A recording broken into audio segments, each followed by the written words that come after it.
Welcome to Suman TV. ఇవాళ ఒక పాతకాలపు వంటకం చేసుకుందామండి. పాలకాయలు వినుంటారు, జిల్లేడికాయలు పాలకాయలు అవి చేసుకుంటాం కదా. ఈ పాలకాయల్ని బియ్య పిండితో చేస్తాం. అట్టే జబ్బు చేయదు, ఏమి ఇబ్బంది ఉండదు. హాయిగా సాయంకాలం పూట ఒక గుప్పెడు ప్లేట్లో పెట్టుకుంటే టకటకా వెళ్ళిపోతాయి. పెద్ద క్యాలరీస్ ఏం రావు. ఆయిల్లో ఫ్రై చేసినా కూడా దీనివల్ల మనకి ఆరోగ్యం చెడిపోయేది ఉండదు. పిల్లలు మరి 4 కరకరలాడిచ్చినా ఏం ప్రాబ్లం ఉండదు. అంటే పొట్ట చెడదు. బియ్య పిండి కావాలంతే మనకి. ఈ బియ్య పిండిలో ఏం చేస్తాము మనము, ఇది వరకు ఏం చేసేవాళ్ళు అంటే 2 రకాలుగా చేస్తారండి. బియ్య పిండిలో వేడి నీళ్ళు పోసి కలపడం ఒక పద్ధతి అయితే, పిండినే వేడి నీళ్ళల్లో పోసేసి అంటే నీళ్ళల్లో పోసి మనం అప్పాల పిండి ఉప్పుతాను చూడండి, అలా ఉప్పి చేసుకోవడం ఒక మెథడ్. మాలతి చంద్రు గారు అయితే ఉప్పి చేయండి, అదైతే చాలా బాగుంటుందని చెప్తారు. ఆవిడ పుస్తకాల్లో బాగా కనపడుతుంది. నాకు ఈ వేడి నీళ్ళు పోసింది అప్పటికప్పుడే చేసుకోవాలి. ఎవరు సహాయం దొరకలేదనుకోండి, అప్పుడు భలే కష్టంగా ఉంటుందండి. ఈ పాలకాయలు వీటికి ఏంటంటే వెన్నుండలు, వాటికి 2 మనుషులు ఉండాలి, 3 అందరు కలిసి కూర్చుని ఉండలు చేయాలి, బుజ్జి ఉండలు చేయాలి కదా. కొంచెం టైం పడుతుంది. చేసి చూద్దాం. సింపులేనండి, పెద్ద విషయం కాదు. దీనికి మనం ఒక 1/4 కిలోనే తీసుకుంటున్నా. ఒక 1/2 కేజీ, 1 కేజీ పిండి చేస్తే మాత్రం మన ఇంట్లో 3 ఉండాలి.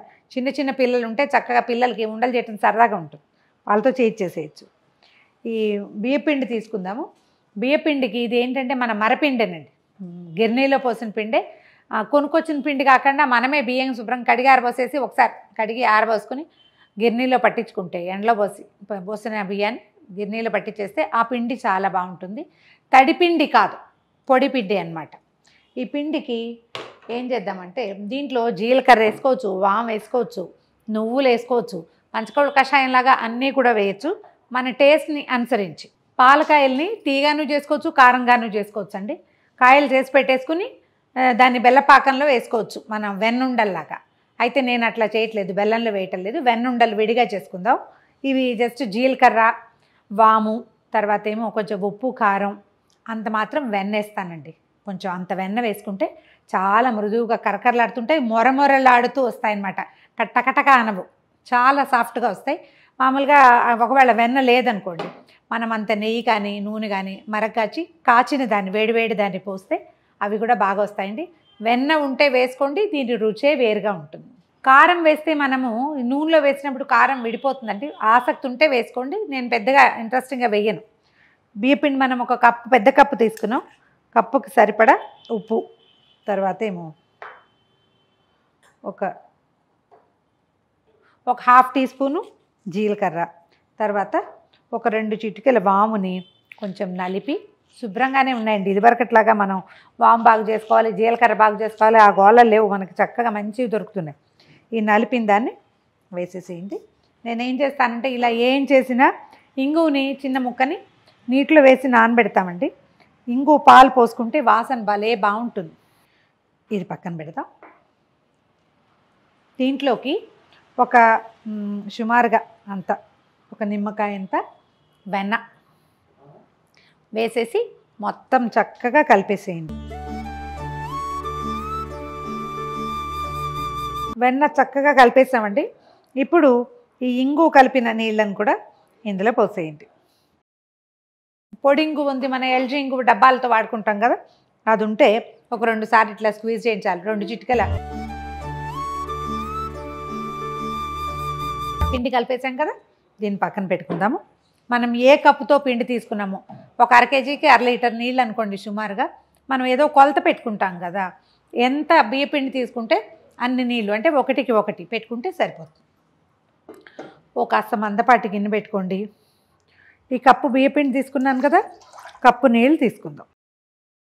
స్టవ్ వెలిగించండి. నీళ్లు మరగనిచ్చి, మనం అప్పాలు అవి ఎలా ఉప్పుతాం, పిండి ఉప్పటం అంటారు, ఉడికించటం అనమాట. స్టవ్ ఆపేసాకే నీళ్ళు బాగా మరిగించడము, వేడి నీళ్ళల్లో పిండి పోసేసి చక్కచక్క కలిపేసేయటము, కలిపేసాక తీసి పక్కన పెట్టుకోవటం అనమాట. నీళ్లు తెరులుతున్నాయి చూడండి, సిమ్లో పెట్టేయండి. ఇప్పుడు ఏం చేద్దామంటే మనం రెడీగా పెట్టుకున్న బియ్య పిండిని నీళ్ళల్లో పోసి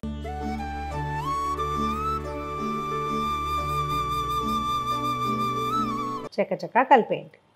ఇందులో ఆల్రెడీ మనం వెన్నేసాం కాబట్టి పెద్దగా ఉండకడుతుందన్న భయం లేదు.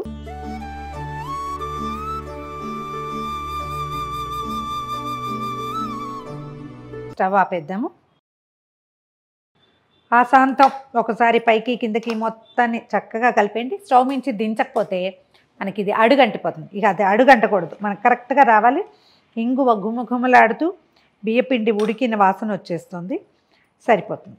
దీన్ని ఏం చేయాలంటేనండి, పొద్దున్న చేసేసుకుని పక్కన పెట్టుకుని ఇలా ఉడికించి పక్కన పెట్టేసుకుని మధ్యాహ్నం తాపిగా ఒక 5-6 గంటల తర్వాత కూడా చేసుకోవచ్చు. మనం వేడి నీళ్లు పోసి కలిపిన పిండి అప్పటికప్పుడు చేసుకోవాలి.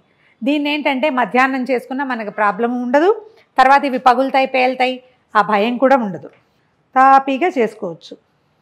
ఎక్కడైనా ఉండుందని అనుమానం ఉంటే ఒకసారి అలా చేత్తో గట్టిగా అదిమి ఉండలు గచ్చకాయలు లేకుండా చూసుకోండి. దీన్ని పక్కన పెట్టేయండి. కొంచెం చల్లారాక చేత్తో మెత్తగా పిసికేసి మూత పెట్టి పక్కన పెడదాము. మధ్యాహ్నం అంటే ఇప్పుడు 10 o'clockకి చేసేసామనుకోండి, 2:00కో 3:00కో తాపీగా కూర్చుని చక్కగా ఉండలు చేసుకుని వేయించేసుకోవచ్చు.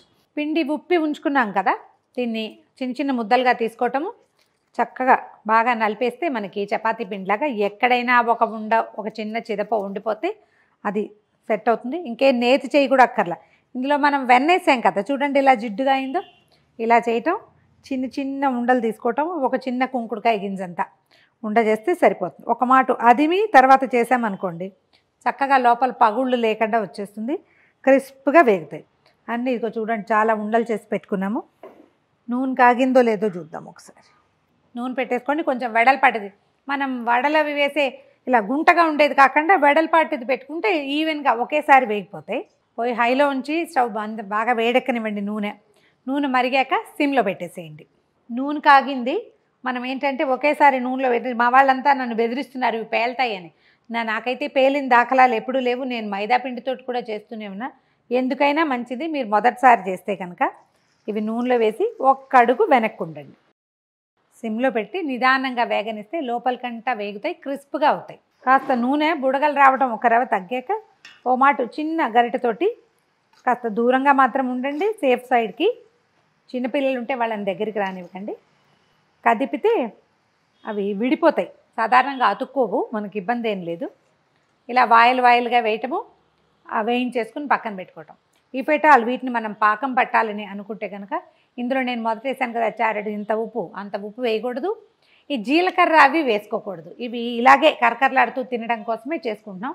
పాలకాయలు అంటారు, ఏ ప్రాంతాల్లో ఎలా అంటారో చూడండి. గుండ్రంగా కాకుండా కొంచెం కోల షేప్లో కాస్త చిన్న ఓవెల్ షేప్ తెస్తే సరిపోతుంది. గోల్డెన్ బ్రౌన్ కలర్ వచ్చాక మనకి గారెలాగా కరకరలాడే రంగు కనపడుతుంది కదా, ఈ కలర్ వచ్చినప్పుడు తీసేయండి. ఆయిల్ అస్సలు తీసుకోబండి. ఇవి మనం ఈ నూనె మాత్రం పల్లి నూనెతో అస్సలు చేయొద్దు, సన్ఫ్లవర్ ఆయిల్తో చేసుకోండి. ఇది వరకు డాల్డాతో చేసేవాళ్ళు, మనం డాల్డా వాడడం బాగా తగ్గించేసుకున్నాం కదా, హెల్త్ బెనిఫిట్స్ ఆలోచిస్తున్నాం. చూడండి ఎలా గలగలలాడుతున్నాయో. మొదటిసారి కొంచెం తక్కువ వేసాను, రెండోసారి నూనె కాగుంది, సిమ్లో పెట్టడము, ఎక్కువ వేసేద్దాం.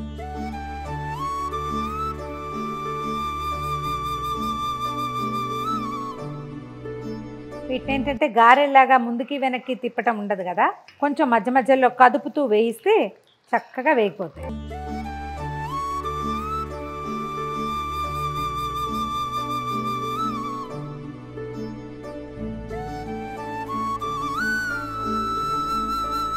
ఇవి కొంచెం వేగడానికి సమయం తీసుకుంటాయి. మామూలు మన పచ్చిపిండి వేగినంత స్పీడ్గా వేగవు, ఎక్కువ రోజులు మొరమొరలాడుతుంటే టేస్ట్ మారకుండా కూడా ఉంటుంది. ట్రై చేసి చూడండి. ఉప్పు కారం కావాలనుకుంటే ఒక చిటికెడు కారం కూడా వేసుకోవచ్చు. నేను ఉప్పు జీలకర్ర వాము మాత్రమే వేసా కదా. ఒక 1/2 kg పిండి అంటే ఎంత, ఒక కప్పు పిండికి చూడండి ఎన్ని అయినాయో. ఇంకా ఓ గుప్పెడు మేమంతా కలిసి తినేసాం కూడా ఇందులో నుంచి. సో బౌల్ నిండా వచ్చేస్తాయి ఓ 1/2 kg చేస్తే. ఓ 1 kg పెట్టుకుంటే ముందు ఆ పని చేయడానికి ఎవరినైనా సహాయం తీసుకుని సరదాగా చేస్తామంటే ట్రై చేసి చూడండి.